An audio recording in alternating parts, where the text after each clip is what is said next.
Welcome to the RACGP Key Feature Problem, or the KFP.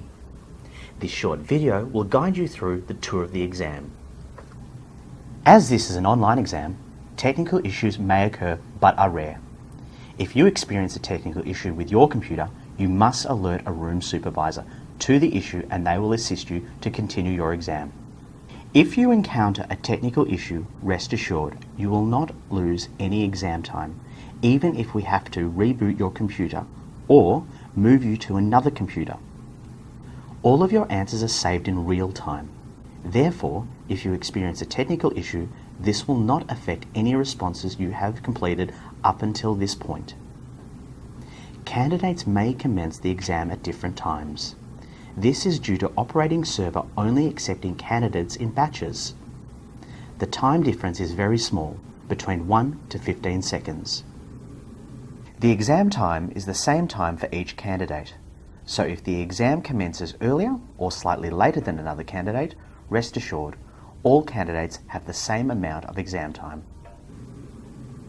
It is imperative that if you complete your exam ahead of time, that you remain quiet and seated and allow all candidates the opportunity to use all their time. Keep in mind, there may be a candidate in the room who may have had their exam time extended due to technical issues. All candidates must be allowed to use their entire exam time.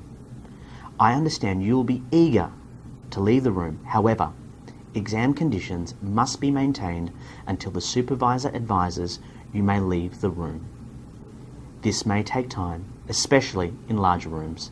Therefore, we request that you are patient and respect other candidates. If you are causing any disruption or do not follow exam rules, this may lead to a submission of an incident report.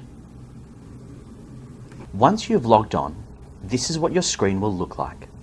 Most features will be explained as we progress through this video. On the top left-hand corner, you will see your name and RACGP ID. Below this is the name of the exam you are participating in.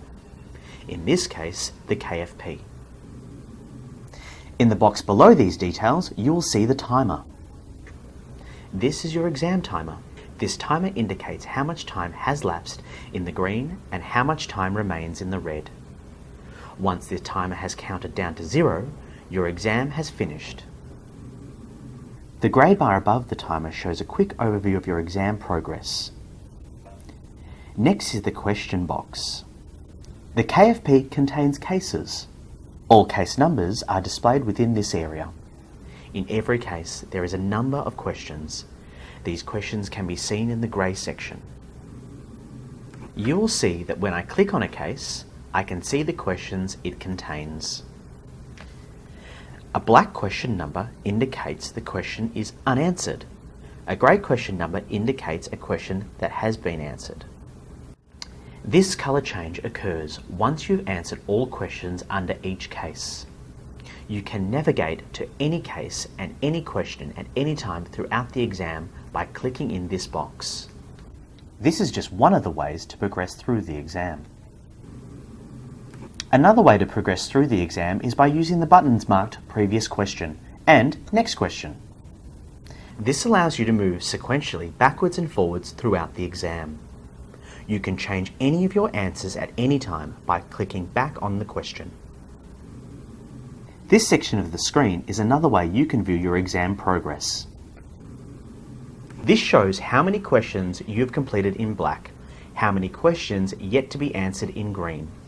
You will also be able to see how many questions you have marked as Needs Review. Exam instructions can be accessed at any time during the exam by clicking on the link at the bottom of the page.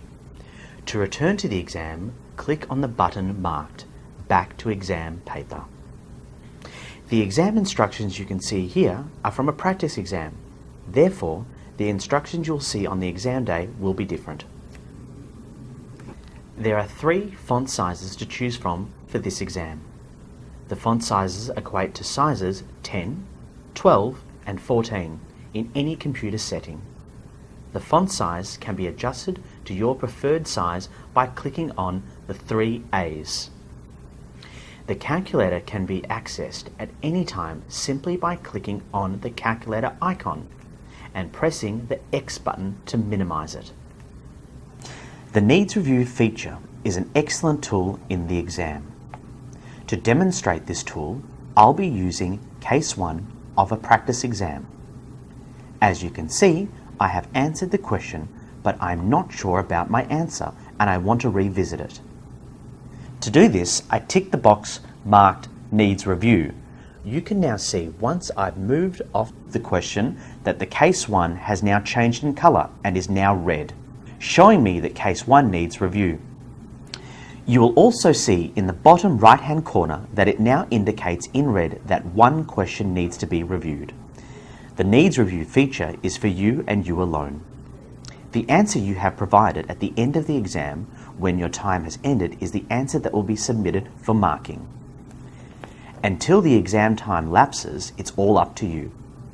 The Needs Review feature is here to give you the opportunity to revisit questions you're not happy with and be sure of your answers. Now I can go revisit Case 1 and check my answer, and if I'm happy with it, I'll unclick the Needs Review box down here and continue. This is what a fill-in response looks like. You should be familiar with this format. The case stem is at the top, followed by the question.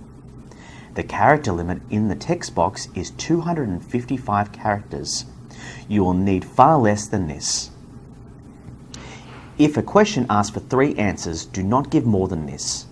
If you provide an extra response, you will be penalised and marks deducted. Be specific. Generalizations do not score well. Separate each of your answers. There will be the same number of lines as number of answers requested. Watch your spelling. You are not penalised for bad spelling, but please ensure your answer is legible and makes sense. Do not type your answers with caps lock on. Do not use abbreviations. They can be different things. IBD might mean irritable bowel disease or inflammatory bowel disease. This is what a tick box KFP looks like. The case stem at the top followed by the question. If a question asks you for 8 answers, you can only provide a total of 8 answers.